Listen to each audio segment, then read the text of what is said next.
ಓಂ ಹರಿ ಓಂ ಶ್ರೀ ಗುರುಭ್ಯೋ ನಮಃ. ಪೂಜ್ಯಾಯ ರಾಘವೇಂದ್ರಾಯ ಸತ್ಯಧರ್ಮರತಾಯ ಚ ಭಜತಾಂ ಕಲ್ಪವೃಕ್ಷಾಯ ನಮತಾಂ ಕಾಮಧೇನವೇ. ಈ ಒಂದು ಹಿಂದಿನ ವಿಡಿಯೋಗಳಲ್ಲಿ ಶ್ರೀ ಗುರು ರಾಘವೇಂದ್ರ ಸ್ವಾಮಿ ಅವರ ಪೂರ್ವಾವತಾರಗಳಾದಂತಹ ಪ್ರಹ್ಲಾದ ಹಾಗೂ ಬಾಹಲಿಕ ಎರಡು ಅವತಾರಗಳ ಬಗ್ಗೆ ತಿಳ್ಕೊಂಡಿದ್ರಿ. ಇನ್ನು ಕಲಿಯುಗದಲ್ಲಿ ಶ್ರೀ ವ್ಯಾಸರಾಯರಾಗಿ ಜನಿಸಿದಂತಹ ರಾಘವೇಂದ್ರ ಸ್ವಾಮಿ ಅವರ ಕಥೆಯನ್ನು ನಾವು ತಿಳ್ಕೊಳ್ಳೋಣ. ಈ ಒಂದು ಕಥೆಯಲ್ಲಿ ಅವರ ಜನ್ಮ ಮತ್ತು ಸನ್ಯಾಸತ್ವದ ಬಗ್ಗೆ ಸಂಕ್ಷಿಪ್ತವಾಗಿ ಸಂಪೂರ್ಣವಾಗಿ ತಿಳಿದುಕೊಳ್ಳೋಣ. ಇದು ಭಾಗ 1 ಆಗಿರುತ್ತೆ. ಇನ್ನು ಎರಡನೇ ಭಾಗದಲ್ಲಿ ನಾವು ಅವರ ದೇಶ ಸಂಚಾರ, ದಿಗ್ವಿಜಯ ಹಾಗೂ ತಿರುಪತಿ ಶ್ರೀನಿವಾಸನ ಪೂಜೆ ಇದರ ಬಗ್ಗೆ ಮುಂದೆ ತಿಳಿತಾ ಹೋಗೋಣ. ಸದ್ಯಕ್ಕೆ ಇವರ ಜನ್ಮ ಮತ್ತು ಸನ್ಯಾಸತ್ವವನ್ನು ಈ ವಿಡಿಯೋದಲ್ಲಿ ತಿಳಿತಾ ಹೋಗೋಣ. ಹಾಗಿದ್ರೆ ಬನ್ನಿ. ಇವರು 15ನೇ ಶತಮಾನದಲ್ಲಿ ಮೈಸೂರಿನ ಹತ್ತಿರ ಕಾವೇರಿ ತೀರದಲ್ಲಿರುವ ಬನ್ನೂರು ಎಂಬ ಗ್ರಾಮದಲ್ಲಿ ರಾಮಾಚಾರ್ಯ ಲಕ್ಷ್ಮಮ್ಮ ಎಂಬ ಪರಮ ಸಾತ್ವಿಕರಾದ ದಂಪತಿಗಳಿರ್ತಾರೆ. ರಾಮಾಚಾರ್ಯರು ಕಾಲವಶದಿಂದ ಮೃತರಾಗ್ತಾರೆ.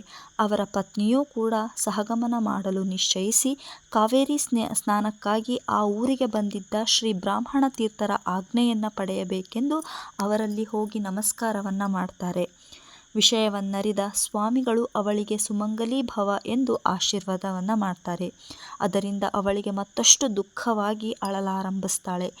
ಈ ವಿಷಯವನ್ನು ಅರಿತಂತಹ ಬ್ರಹ್ಮಣ್ಯ ತೀರ್ಥರು ನನ್ನ ಅಂತರಾತ್ಮನಾದಂತಹ ಶ್ರೀಕೃಷ್ಣ ನುಡಿಸಿದ ವಾಣಿಯು ಎಂದೂ ಕೂಡ ಸುಳ್ಳಾಗಲ್ಲ ಅಂತ ಹೇಳಿ ಅವಳಿಗೆ ಅಭಯವನ್ನು ನೀಡಿ ಕಮಂಡಲ ಸಹಿತವಾಗಿ ಮೃತ ಶರೀರದ ಬಳಿ ಹೋಗ್ತಾರೆ. ಅಲ್ಲದೆ ಮಂತ್ರ ಪೂರಿತ ಜಲವನ್ನು ಮೃತ ರಾಮಾಚಾರ್ಯರ ಮೇಲೆ ಪ್ರೋಕ್ಷಣೆಯನ್ನು ಮಾಡ್ತಾರೆ.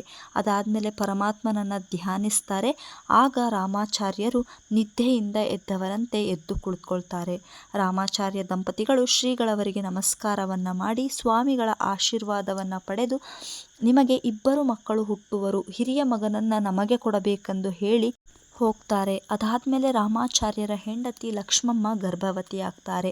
ಹೆರಿಗೆಯ ದಿನದಂದು ಬ್ರಹ್ಮಣ್ಯ ತೀರ್ಥರು ಬಂಗಾರದ ಹರಿವಾಣವನ್ನು ಕಳುಹಿಸಿ ಭೂಸ್ಪರ್ಶವಾಗದೆ ಅದರಲ್ಲೇ ಮಗುವಿನ ಹೆರಿಗೆಯಾಗುವಂತೆ ಏರ್ಪಾಡನ್ನು ಮಾಡಿ ನಂತರ ತಮ್ಮ ಬಳಿಗೆ ಅದನ್ನು ತರಿಸ್ಕೊಳ್ತಾರೆ. ಅಬ್ಬೂರಿನಲ್ಲಿ ಪುರುಷೋತ್ತಮ ಗುಹೆಯಲ್ಲಿ ತಾವೇ ಆ ಶಿಶುವನ್ನು ಪೋಷಿಸ್ತಾರೆ. ಆ ಶಿಶುವೇ ಶಂಕುಕರ್ಣ. 3ನೇ ಅವತಾರವಾದ ಶ್ರೀ ವ್ಯಾಸರಾಯರು. ಜನನದ ದಿನಾಂಕ 22ನೇ ಏಪ್ರಿಲ್ 1442 ಪ್ರಭವ ಸಂವತ್ಸರದ ಅಧಿಕ ವೈಶಾಖ ಶುಕ್ಲ ಸಪ್ತಮಿ ದಿನ. ಇದು ಇವರ ಜನ್ಮ ರಹಸ್ಯ. ಇವರ ಜನ್ಮ ಹೇಗಾಯಿತು ಅನ್ನೋದನ್ನು ನಾವೀಗ ನೋಡಿದ್ವಿ. ಅಲ್ಲದೆ ಇವರು ಬ್ರಹ್ಮಣ್ಯ ತೀರ್ಥರ ಬಳಿನೇ ಪೋಷಣೆಯಾಗಿದ್ದು ಅನ್ನೋದನ್ನು ಕೂಡ ನಾವು ತಿಳಿದ್ವಿ. ಇನ್ನು ಮುಂದಿನದಾಗಿ ನಾವು ಸನ್ಯಾಸದ ಬಗ್ಗೆ ನಾವು ತಿಳಿಯೋದಾದರೆ, ಇನ್ನು ಬ್ರಹ್ಮಣ್ಯ ತೀರ್ಥರು ಪೋಷಿಸಲ್ಪಟ್ಟಂತಹ ಶಿಶುವಿಗೆ 5ನೇ ವಯಸ್ಸಿನಲ್ಲಿ ಉಪನಯನವನ್ನು ಮಾಡ್ತಾರೆ. ಅಲ್ಲದೆ 7ನೇ ವಯಸ್ಸಿನಲ್ಲಿ ವ್ಯಾಸರಾಯ ಎಂಬ ನಾಮವನ್ನು ಕೂಡ ಇಡ್ತಾರೆ. ಅಲ್ಲದೆ ಶ್ರೀಪಾದರಾಜರಲ್ಲಿ ಶ್ರೀ ವ್ಯಾಸರಾಯರು ಮುಳಬಾಗಿಲಿನಲ್ಲಿ 12 ವರ್ಷಗಳ ಕಾಲ ಅಧ್ಯಯನವನ್ನು ಮಾಡ್ತಾರೆ. ವ್ಯಾಕರಣ, ಸಾಹಿತ್ಯ ಮತ್ತು ವೇದಾಂತ ಶಾಸ್ತ್ರಗಳಲ್ಲಿ ಶ್ರೀ ವ್ಯಾಸರಾಯರು ಅಪಾರ ಜ್ಞಾನವನ್ನು ಪಡಿತಾರೆ.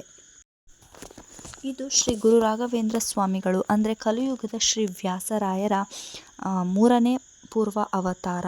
ಅದರಲ್ಲಿ ಜನ್ಮ ಮತ್ತು ಸನ್ಯಾಸತ್ವದ ಬಗ್ಗೆ ನಾವು ತಿಳ್ಕೊಂಡ್ವಿ.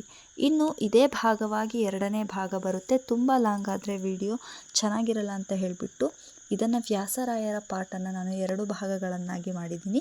ಇದು 1ನೇ ಭಾಗ. ಇನ್ನು 2ನೇ ಭಾಗವನ್ನು ಮುಂದಿನದಾಗಿ ನಾನು ಮುಂದಿನ ವಿಡಿಯೋದಲ್ಲಿ ನಿಮಗೆ ತಿಳಿಸ್ಕೊಡ್ತಾ ಹೋಗ್ತೀನಿ. ಈ ವಿಡಿಯೋ ಇಷ್ಟ ಆದರೆ ಲೈಕ್ ಮಾಡಿ, ಶೇರ್ ಮಾಡಿ, ಸಬ್ಸ್ಕ್ರೈಬ್ ಮಾಡೋದನ್ನು ಮರಿಬೇಡಿ. Thank you.